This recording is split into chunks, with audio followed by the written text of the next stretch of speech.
Hey guys, welcome back to another episode. In this following tutorial, I'm going to show you the ways on how you can set welcome message on Telegram group. So in that case, you have to first of all go ahead and open up your Telegram application.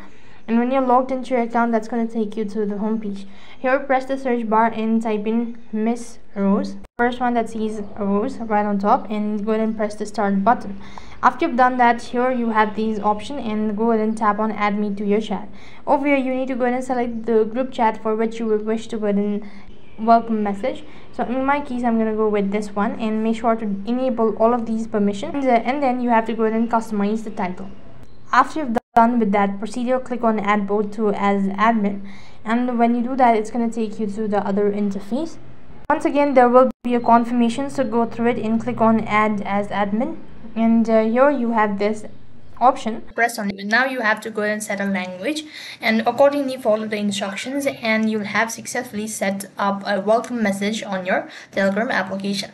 So that is all for this video. I hope the video was helpful.